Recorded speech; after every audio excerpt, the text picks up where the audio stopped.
CITU, AITUC உள்ளிட்ட பல்வேறு போக்குவரத்து சங்கங்கள் இணைந்து போக்குவரத்து தொழிலாளர்கள் சென்னை பல்லவன் சாலையிலிருந்து கோட்டையை நோக்கி பேரணியில் ஈடுபட இருக்கிறார்கள். குறிப்பாக பல ஆண்டுகளாக இவர்கள் முன்வைத்து வரக்கூடிய கோரிக்கைகளை நிறைவேற்ற வலியுறுத்தி இன்று இந்த பேரணியானது நடைபெறுகிறது.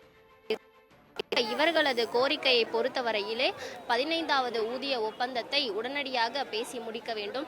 அதே போல ஓய்வு பெற்ற தொழிலாளர்களுக்கு 112 மாத பஞ்சப்படி உயர்வு வழங்க வேண்டும். 1ஆம் தேதி 4வது மாதம் 2023வது ஆண்டுக்கு பின் பணியில் சேர்ந்தவர்களுக்கு பழைய பென்ஷன் திட்டத்தை அமல்படுத்த வேண்டும். ஒப்பந்த முறையில் பணி நியமனம் செய்வதை ரத்து செய்யப்பட வேண்டும் உள்ளிட்ட பல்வேறு கோரிக்கைகளை வலியுறுத்தி இந்த ஒருநாள் பேரணியானது தற்பொழுது நடைபெற இருக்கிறது. சென்னை பல்லவன் இல்லத்திலிருந்து கோட்டையை நோக்கி நடைபெறக்கூடிய இந்த பேரணியில் நூற்றுக்கணக்கான போக்குவரத்து தொழிலாளர்கள், பல்வேறு சங்கங்களை சேர்ந்த போக்குவரத்து தொழிலாளர்கள் பங்கேற்றிருக்கின்றனர். ஏராளமான பணியில் இருக்கக்கூடிய போக்குவரத்து தொழிலாளர்கள், ஓய்வு பெற்றிருக்கக்கூடிய போக்குவரத்து தொழிலாளர்கள் கூட இந்த பேரணியில் ஈடுபட்டு இருக்கின்றனர். இந்த போராட்டத்தில் இந்த பேரணியில் ஈடுபட இருக்கக்கூடிய ஒருவர் இருக்கிறார், அவரிடம் கேட்கலாம்.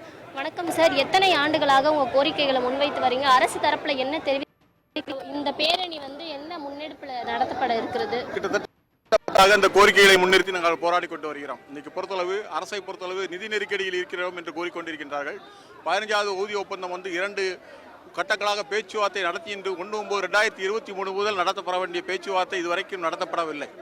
அதற்கு அடுத்து ஓய்வுகால பணப்பலன்கள் கிட்டத்தட்ட 2 ஆண்டுகளாக வழங்கப்படாமல் இருக்கின்றன.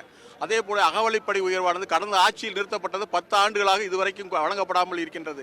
இன்னைக்கு கோர்ட்டு தலையிட்டும் கூட இந்த நிதிநிலை அறிக்கையில் ஓய்வு பெற்றவர்களுக்கும் பணியில் இருப்பவர்களுக்கான ஒதுக்கீடு அதாவது அரசு ஏற்கனவே 2 ஆண்டுகளுக்கு முன்பாக அரசாணை 36 வெளியிட்டதன் பிரகாரம் இந்த நிதி பற்றாக்குறையை ஈடுகட்டும் விதமாக, போக்குவரத்து காலங்களுக்கு ஏற்படும் நிதி பற்றாக்குறையை ஈடுகட்டும் விதமாக நிதி அளிக்கப்படும் என்ற வாக்குறுதியை நிறைவேற்ற வேண்டும் என்றும், இந்த ஒப்பந்த அடிப்படையிலான பணியாளர்களை நியமனம் செய்யக்கூடாது என்றும், 1/4/2003க்கு அப்புறம் பணியில் சேர்ந்தவர்களுக்கு எங்களுக்கு ஏற்கனவே ஒப்பந்தத்தில் 98 ஒப்பந்தத்தில் ஏற்றுக்கொள்ளப்பட்டு உள்ளவர்களுக்கு பழைய ஓய்வூதிய திட்டத்தை அமல்படுத்த வேண்டிய பிரதான கோரிக்கையாக முன்னிறுத்து இந்த ஊதிய ஒப்பந்த கோரிக்கைக்காக கூட்டமைப்பு சார்பாக டிடிஎஸ்எஃப், சிஐடியு, ஏஐடிசி சார்பாக இந்த கோரிக்கையை கோட்டையை நோக்கி இந்த பேரணியை அரசை வலியுறுத்தும் விதமாக இந்த பேரணியை நடைபெற்றுக் கொண்டிருக்கின்றது.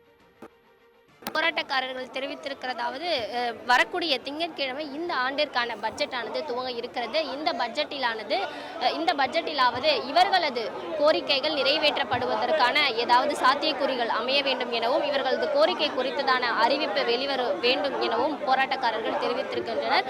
தற்பொழுது கோட்டையை நோக்கி பேரணியானது துவங்கி இருக்கிறது.